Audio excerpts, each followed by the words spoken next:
اچھا دوسری دفعہ ہم وہ ایمان کی جب آپ نے بحث کی ہے، بات کی ہے کہ بھی آخرت کا ایمان جو ہے وہ اب اس میں بھی وہ جو شعوری ایمان ہے اور غیر شعوری ایمان ہے، ہم دیکھتے ہیں کہ غیر شعوری ایمان جو ہے وہ زیادہ افیکٹو نہیں ہوتا. یہاں پر جو چیز ریکوائرڈ ہے جو آپ نے باتیں کی اس میں نظر آ رہا ہے وہ ہے شعوری ایمان، جس میں کہ لگے کہ اللہ کھڑا ہے سامنے، جیسے آپ کا محاسبہ کرنے کے لیے وہ دیکھ رہا ہے آپ کو ہر وقت، اکاؤنٹیبلٹی. تھوڑا سا میں چاہتا ہوں کہ آپ تھوڑا سا اس کو مزید ایلیبوریٹ کر دیں کہ یہ جو ایمان جس کی آپ بات کر رہے ہیں ایمان بالآخرہ، وہ کس قسم کا ایمان ہے جو ریکوائرڈ ہے. اچھا دیکھیں، شعوری اور غیر شعوری ایمان کا جہاں تک تعلق ہے وہ تو وہ پروسیس ہے کہ جس کے نتیجے میں آپ ان حقائق کو تسلیم کرتے ہیں جو اندیکھے حقائق ہیں. ایمان کا مطلب ہے وہ معلومات جو حواس خمسہ کی گرفت میں نہیں آتی، ان کا یقین کرنا، ان دعووں کا یقین کرنا جن کو ہم دیکھ سن چکھ سونگ نہیں سکتے، ان دعووں کو مان لینا، تسلیم کرنا، اس چیز کو ایمان کہتے ہیں. اچھا، اب اس تک ہم پہنچے کیسے؟ کسی انٹلیکٹ کے ذریعے سے پہنچے، انٹلیکچوئل پروسیس کے ذریعے سے پہنچے، یا یہ کہ ہم اس تک کچھ تجربات غیر شعوری انداز میں اس تک پہنچ گئے. وہ اب یہ ایمان خاص شعوری ہو یا ایمان غیر شعوری ہو، نتائج وہ ایک جیسے دے گا. البتہ یہ جو بات میں نے کی تھی وہ اس چیز سے متعلق ہے کہ اب آگے، یعنی ایمان تو ایک جذبہ ہے، ایک قوت محرکہ ہے، اور قوت محرکہ آپ کے کام آئے گی آپ کے شعور کے مطابق.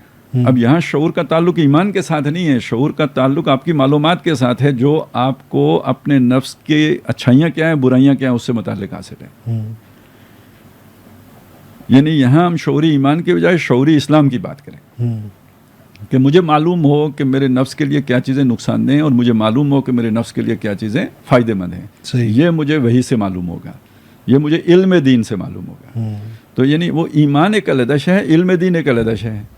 یہاں جو ہم بحث کر رہے ہیں اس کے اعتبار سے تو اب مجھے معروفات اور منکرات کا پتہ ہے، ٹھیک ہے.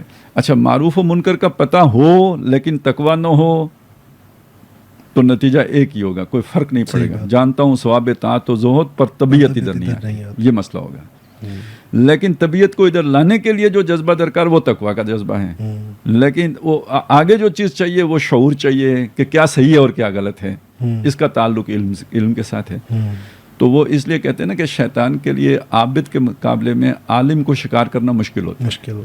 لیکن اگر عالم متقی ہو تو، نہیں تو عالم اگر متقی نہ ہو تو پھر عالم جو ہے نا وہ عذر گناہ تراش کر کے اس کو ریشنلائز کر کے گناہ کو تو اپنے لیے راستہ نکالے گا.